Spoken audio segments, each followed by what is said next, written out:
I'm going to start almost with a joke by saying, have you heard the one about the English Jesuit, the French Jesuit, and the Argentinian Jesuit? Because that's really what I want to begin with. Three Jesuits going to a bar. I'm not going to tell that joke, but I want to just share Gerard Manley Hopkins, S.J., Pierre Teilhard de Chardin, S.J., and Jorge Mario Bergoglio, S.J. Three Jesuits who have got something to tell us. This is like a fringe event, isn't it? Like you've got the Edinburgh Festival, you've got the Fringe, you've got the Eucharistic Congress, we're a parallel one. And if I'm not mistaken, the little title given to this experience is called The Altar on the World. Isn't that what we came for, I think? The Altar on the World. And it came to my attention that people seem to think that St. John Paul II came up with this little phrase. If you go to Laudato Si 236, there's a reference there to the Eucharist being a cosmic event, even if it's celebrated on a little church in the countryside, whether it's a basilica or a little church.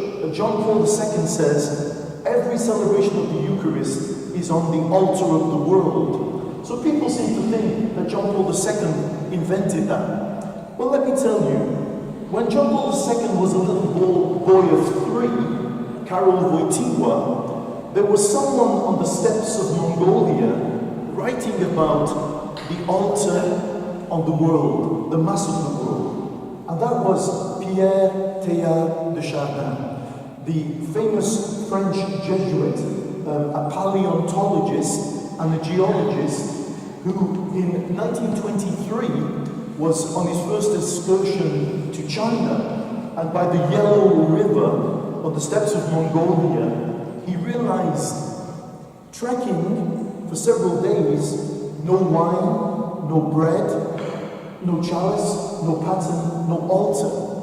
And he remembered several years earlier when he was working as a stretcher bearer in the First World War in the north of France, that there too he had no wine and no bread, and he offered up to God everything that was growing, everything coming to life, everything that was diminishing or declining. And he came up with this idea of the Mass on the world, the altar of the earth. And it seems to me that those insights resonate very beautifully with so many insights in a few minutes we're going to see in Laudato Si. But we are in Liverpool, I think. And there is somebody else connected with Liverpool who was a Jesuit called Gerard Manley Hopkins. Now he arrived in Liverpool as Pierre Teilhard de Chardin was being born. Teilhard de Chardin was born in 1881. And Gerard Manley Hopkins was condemned to 18 months in Liverpool in 1880 and 1881. Now, Hopkins had an incredibly sensitive spirit, and he suffered because of the Liverpool of 1880 and 1881. If you think of Victorian Britain, the height of the Industrial Revolution, we know that Liverpool now may be a city of culture, but in 1880, Hopkins found it very drab and very dreary. And you know what? He said you could never see the sun. It was always raining. Well, funnily enough, today, we seem to be experiencing that. But Gerard Manley Hopkins, in the 1880s, with his sensitivity, began to discover God in all things, and especially in nature and in creation. He died when he was only 44, but some of his most lovely poems were written here in the north. And on the one hand, he saw what the Industrial Revolution had done to the nature, the countryside, the coming of the railways, the factories, coal and ships, and he realized the drabness and the dreariness, and yet behind and within it, there was a beauty. That there was a sense of finding God in little things. So you might be familiar with some of the poetry of Gerard Manley Hopkins. The world is charged with the grandeur of God. It will shine out, break out like shining from shook foil. It gathers to a greatness like the ooze of oil crushed. Why then do men then not wreck his rod? Generations have trod, and all is seared with trade, all is bleared with toil, and wears man's smudge, and shares man's smell, and foot cannot feel now being shod. You might remember this description of the greyness, the grimness, the darkness of industrialization. But what was his salvo? But for all this, nature is never spent. There lives the dearest freshness deep down things. Why? Because the Holy Ghost over the bent world broods with warm breasts and with our bright wings. And Hopkins, in the beauty of nature, had an experience of God. In the little things, in a bluebell, in a flower, in a blade of grass, in a raindrop. He has poems about the wild and the wilderness. Let them continue. In a Britain that was tearing down trees and cutting up fields and bringing roads and railways, he says, if you but knew what you do when you hack or hew, aftercomers can never guess the beauty that was there. And once you pull something down and destroy it, it's gone forever. And the species that would disappear, this was the 1880s. And he wrote so much about beauty and the originality and the uniqueness of every single species, capturing something of God. Every living organism is an icon of God, captures something of God. And with tremendous lyrical insight and beauty, he highlighted the sacramental dimension of nature, that creation is a sacrament, an encounter with God. So this was in Liverpool, in Everton, it was in St Francis Xavier Church, a stone's throw away from where we are now. The sacramentality of the created, of nature, of earth, being an encounter with the living God and the Spirit, with great beauty. I'm not doing justice at all. I did bring a copy of his poems here, but you can go through them yourself. And the way just a bird, a falcon, a dragonfly, a kingfisher, how just by being themselves, they give glory to God. And of course, a tree doesn't know it's a tree. A kingfisher doesn't know it's a kingfisher. But human beings, we know who we are. And we are evolution. We are the universe come to consciousness. And we can give glory to God. And we can praise God by acknowledging His presence everywhere. This to me chimes with Teilhard de Chardin, who was just being born as Hopkins was writing here. And what did Teilhard de Chardin say?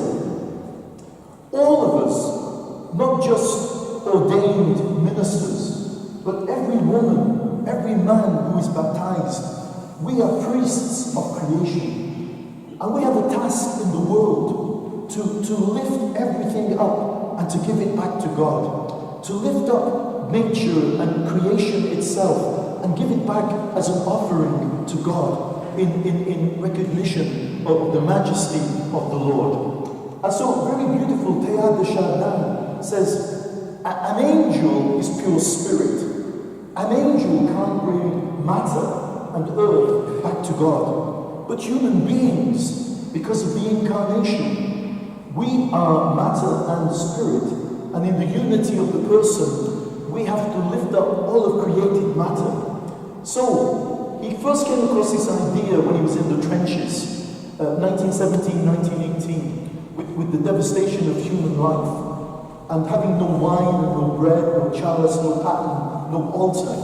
He wanted to give back to God everything being born and everything dying, everything growing and everything rising, everything increasing and everything diminishing. And he says, every woman and every man, this is our role in the world to do. Not an ordained priesthood, but a priesthood of the faithful. And so he saw Christ and God's presence everywhere in nature.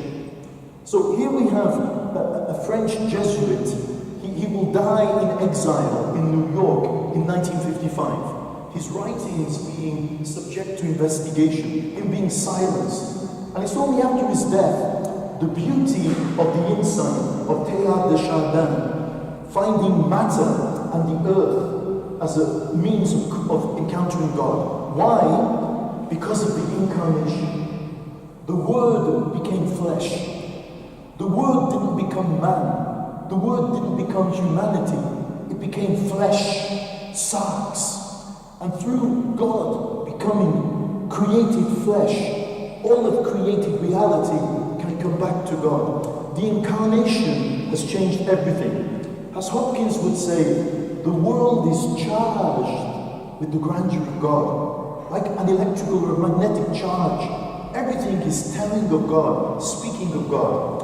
And this is exactly the same vision in Laudato Si. This is steeped through with a mysticism. So it's now 3.5 years since Laudato Si. It came to light, published on Pentecost Sunday, 24th of May, 2015, 3 years and 4 months ago. 6 chapters, 40,000 words, 180 paragraphs, 172 footnotes. And here, in 6 chapters, we've got a magnificent interpretation of what Hopkins and Teilhard de Chardin were trying to do.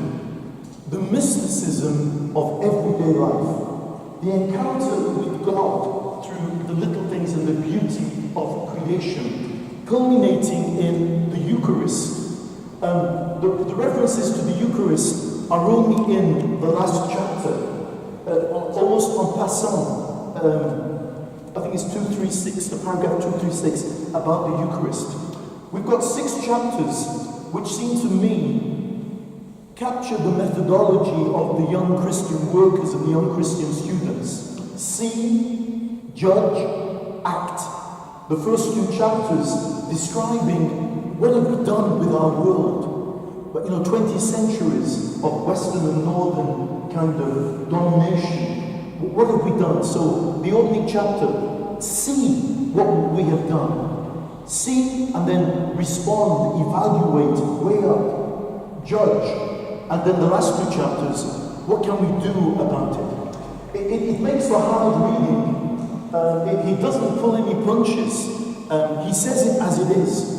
He took great counsel from a whole panoply of scientists, of professional scientific, from all different disciplines, Christian, non-Christian, agnostic and atheist.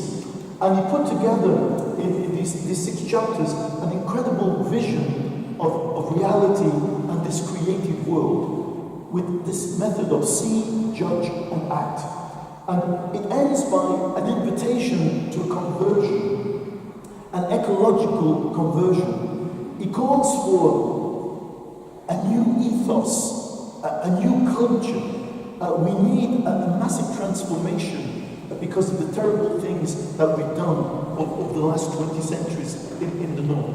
So he calls for a turning around, he calls for a metanoia, a conversion which is ongoing in many dimensions. So what does he call a conversion from? And what does he call a conversion to? So Christians and the Jewish tradition have been accused of being accomplices in the vandalizing, the exploiting of our beautiful world. Why? Because of Genesis chapter 1, let us create man in our own image and likeness, male and female, he created them. Male and female in our own image, after our own likeness. And then go out and multiply, subdue, have dominion, and be masters. So Christians and the Christian Judeo tradition, we've been accused of playing a part in the degradation of our planet by exploiting, by subduing, by mastering, by walking. What is man that you care for him? Mortal man that you keep him in mind. Yet you've made him little less than a god, and you put all things under his feet. Have we been treading upon, suppressing, in a dominating way the beauty of creation. So in many ways, people say Christians and Jews, we are to blame with this carte blanche, this blank check we've had of thinking we can do what we like with the world. So the Pope is going to challenge that by showing very beautifully that's a misunderstanding. So he's going to try and lead us to an ecological conversion by offering an integral ecology. So ecology, oikos, logos, is the way living organisms interact. Oikos means the home. Oikos is the house. So how do all the living organisms of this, our common home, interact together? How do we create an integral ecology? This is what we call an encyclical. Usually encyclicals are addressed to archbishops and patriarchs and cardinals and bishops and canons and monsignors and reverend mothers and all that kind of stuff. This encyclical is addressed to every living being on planet Earth. This encyclical is addressed to every single human person. The title is not in Latin, it's Italian, Laudato Si. From medieval Italian, from Francis of Assisi. Praise to you, O Lord, with the famous canticle, Brother, Sun, and Sister Moon. And so, in this letter, what does he want to do? He wants to describe what the status quo is, what the art of the question is, the situation is, but he wants to offer a way of resolving the problems with tremendous beauty. And in the end, he comes to the same conclusion as Gerard Manley Hopkins and the Pietà de Chardin. We have to be mystics. We have to discover God in the beauty of little things. And so we need this ecological conversion through an ecological education. And he wants to do it something like this. Where are we, first of all, guilty that we need to turn away from? So some of the things we're guilty of, you just bear with me for a minute, would be anthropocentrism. That's one thing, anthropocentrism. The denial of the interconnectivity of reality, the misuse of power, the illusion that we've got unlimited resources, and an unchecked consumerism. So just very quickly, what does he want us to change from? In the north and the west, we've put human beings at the center and the pinnacle. We seem to think that man is the measure of everything. We seem to have lived as though it's the human being's prerogative to give value to other creatures. If we find them beautiful, if we find them useful, if we find them positive, all well and good. Anthropocentrism puts the human being too much at front and center. Unacceptable. The denial of interconnectivity, thinking that what we do doesn't have an impact on other people, is completely false. We know that there is the interrelatedness, the interdependence, the interconnectivity of everything we do. Power is not to be used as dominion. In the past, nature was like a slave to humans. The human being was the master, the mistress. Nature was the slave. It was to extract the knowledge from nature. Unchecked consumerism. Have you seen the way we shop? Have you ever been to, what's the place, the Trafford Centre?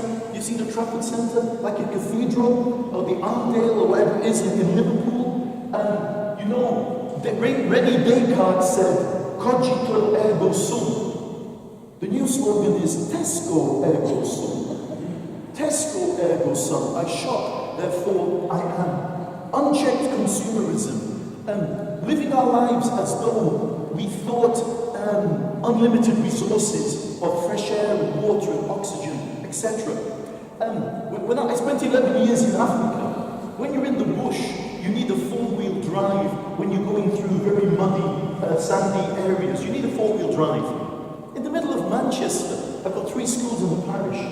3, we get all these single parents with their 4x4s, gas-guzzling Land Rovers, big cars, go and pick up the little brats. Do we need in the centre of Manchester with all the asphalt and the tar, all these gas-guzzling machines? So we seem to live as though we have unlimited resources. We shop till we drop. All of this, Pope Francis says, we need to change. So what do we need to put in its place? 4 or 5 things. And these would be the principles of eco-justice. You are Justice and Peace Network. In justice, you can't do justice sat on your backside in your front room watching Sky television. You've got to be committed. You've got to be involved. So here's the thing with eco-justice. Are we involved? 1 or 2 questions. Is nature and the earth for you a thing or a subject? Is it an it or is it a you? Is it a thing to be analysed or a partner with whom we work? So basically, where do we stand in relation to the earth? The first principle of eco-justice is the intrinsic value of every living organism. A living organism doesn't take its value from human beings who think it's beautiful or useful. Intrinsically, in itself, inherently, there is a value to every living creature, every species. So what does that mean? Don't kill a mosquito. Don't kill a spider or a cockroach. Every living organism has an intrinsic right and beauty. So this is the first principle with the great variety of organisms and species around the world to respect the way they speak of God. Every living creature reflects God. The small, and this is precisely Teilhard de Chardin and German Watkins.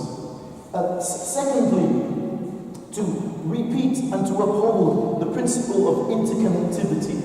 Everything, just the way a stone goes into a pool, the ripples go to the edge.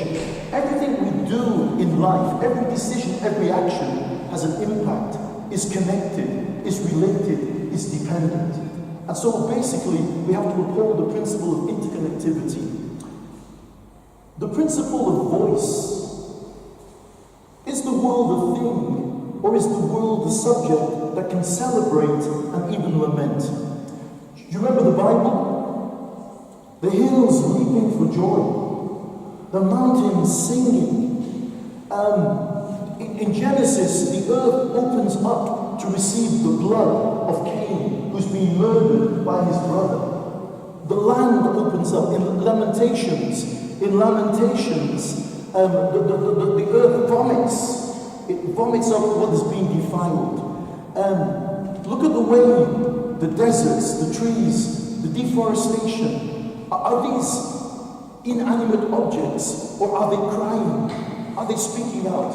Having worked in Africa for 11 years, so many indigenous peoples are so nearer to the aliveness of nature, that God speaks through mountains and streams and forests, which we seem to have lost in the disenchantment of the West. And so Pope Francis, I just canonized him. Pope Francis is saying we've got to identify the voice of the earth. Mark just mentioned, we talk about the cry of the poor. There's the cry of the earth. The new poor in 2018 is the earth that we've desecrated. The cry of the poor, the cry of the earth. Leonardo Boff, here, beautiful book, Cry of the Earth, Cry of the Poor. I worked 7 years not far from Wangari Maathai. She got the Nobel Peace Prize for what? What did she get the Nobel Peace Prize for? Planting trees. Planting trees. You've got Teilhard de Chardin as you come in. You've got Wangari Maathai. You've got Leonardo Boff. Chavez, all of these people, the martyrs who stood for the land and for the earth. Voice.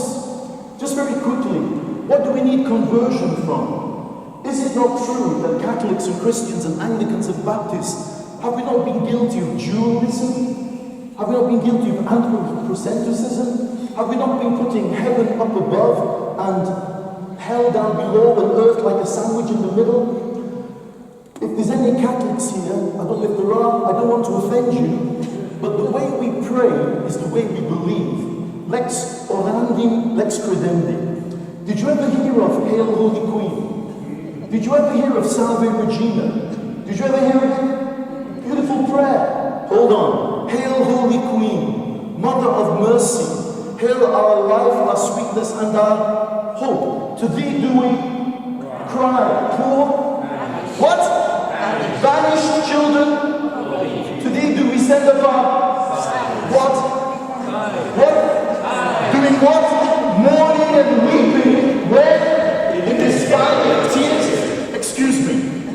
Is this earth a valley of tears? Are we in exile? Are we banished? Are we mourning and weeping? Are we? My friends, the Pope calls for a conversion. We need to change it around. So, that's not the way to approach Mother Earth, Sister Earth, Mother Earth, as the Pope in the opening paragraph. Little question. Where do we get our oxygen from?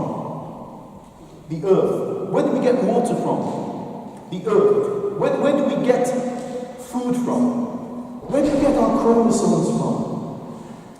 My friends, planet Earth was here for 4 billion years, totally alone, before the first of our ancestors descended from the trees in the savannas of Africa.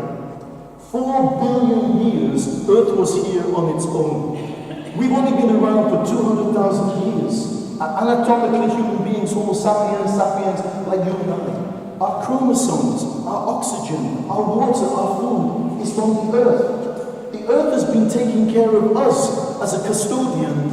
Now we have to take care of the Earth. We need mutual custodianship. So, Pope Francis says, look, stop, stare, appreciate, be in admiration. We experience, he says beautifully, heaven, the divine and the human meet in every speck of dust. My friends, in every speck of dust, God and humanity encounter. In every living creature. And so the beauty of the mountains, the sky, the sunrise, the sunset, the stream, every animal, every insect, every molecule is sacred. My friends, this is not pantheism.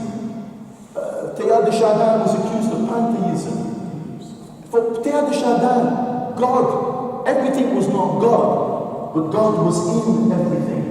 And so we have a Eucharistic Congress, and this is part of it. So what are we asked to do? The Eucharist is the source, the center, and the summit of our lives. The Eucharist makes the church, and the church makes the Eucharist. We have a Eucharistic vocation, but we have an ecological vocation. So what does it mean? To take care of the earth, to see God in everything. We live in the fast lane, we live in frenetic race, consumerism, individualism, all the isms that he describes in here. So what we're asked to do is to stop and to wonder, to be gobsmacked. If down in the centre of Liverpool they're talking about adoration, adoratio. When you're gobsmacked, oh my God, adoration is your hand to your mouth. In the beauty of the sunrise, the sunset, the face of a child, a leaf, a snowdrop, a mountain path. This is where God is to be encountered. You are priests. Every one of you are priests. Your vocation is to lift up the created to God. And so just to finish, we need several R's. We need respect. We need reverence. We need responsibility. We need renunciation. We need the redistribution of goods. We need repentance. To look again, respect. To look with reverence on every created reality. We need an asceticism. We need to say, stop, basta, enough. I don't need that. The Pope talks about less is more. You find more happiness in stopping and appreciating the beautiful little things we have all around us. I'm getting signs from the back of execution. So all I can say is, this is a very beautiful document. I've not done it justice at all. This 40,000 words is 180 paragraphs. But believe me, in the last two chapters especially, there is a program of renewal. There is a pathway ahead of conversion. There is a new ethos, a new way of being alive, a new way of being human, which is the kingdom of God. The kingdom of God is a new way of being human, a new way of being alive, and together we can enact it and transform the world. Thank you.